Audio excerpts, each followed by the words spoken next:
is there a growing resentment by Maori towards Asians? That's what a recent survey suggests. This is the Asian New Zealand Foundation. Admittedly, it was just a big part of a snapshot of a much wider report. But what do you think, Maturia? Why do you think that is? Professor Paul Spoonley said that there is a growing resentment from Maori toward Asian peoples in Aotearoa. What do you reckon? That's not my experience in 12 years in politics talking about immigration with Māori communities. What there is a concern by Māori that we've never been involved in immigration decisions. We're an Indigenous community that has still suffering from the first wave of immigration through colonisation, and that hurt continues, and it applies across many generations. So until we deal with the issues around the treaty and the first wave of colonisation, we won't be able to have a truly bicultural country. What we have is a multi-ethnic country. What does that mean? What does that country. mean, though? Are you saying that we need to be bicultural first and multicultural second? I think we need to accept we are a monocultural country. Are we? Yes, we are. Tim, what do you make of that? We are. No, I don't agree with that. I'm from the Waikato. I find, in time... Oh, right, okay. Oh, there you go. That's a great place. Let's go over here, I think. my answer, is it? You're from the Waikato. Yeah. Continue. So what I was going to say, you asked about Maori attitudes. In Tainui, I do not pick up that discrimination at all. In fact, quite the opposite. When I go along to citizenship ceremonies and a whole range of events in Hamilton, there's a great celebration of our ethnic diversity, and that's a great thing. Do you think this is what, as they might call it, a beat-up? This is a report. It's a small part of the report, but Paul Spoonley does saying that there is Maori and non-Maori in New Zealand are going in different directions since 2000. What do you think? Interestingly, as panellists, we actually got an email from Asian New Zealand, who are the people who are behind the survey, and making very clear to us that they thought this had been really exaggerated. Yeah.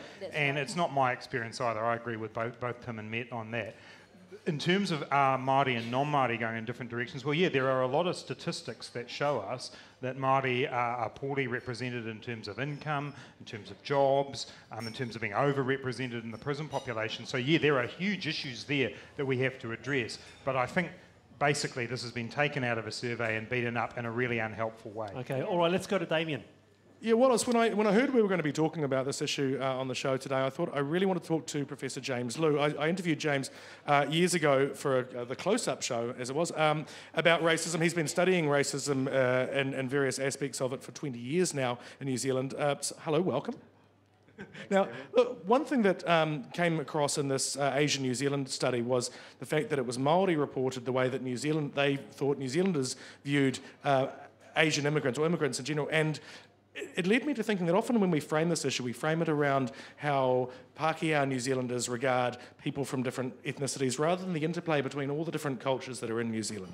Yeah, I think what makes New Zealand very exciting is that it might be institutionally monocultural, like Matira just says, but it's symbolically bicultural. And so Māori are guarding the treaty and the aspects of the treaty very seriously. And so it becomes a very interesting dynamic where Māori probably have a different orientation towards immigration than Pākehā or New Zealand Europeans, whichever term you prefer.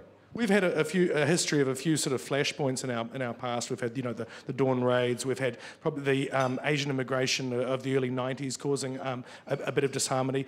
How do you think we're placed right now, and do you think this issue is going to cloud this year's election? Well, the overall data that were released by Asian New Zealand are very positive. So attitudes towards Asians now are much better than they were, say, 15 or 16 years ago.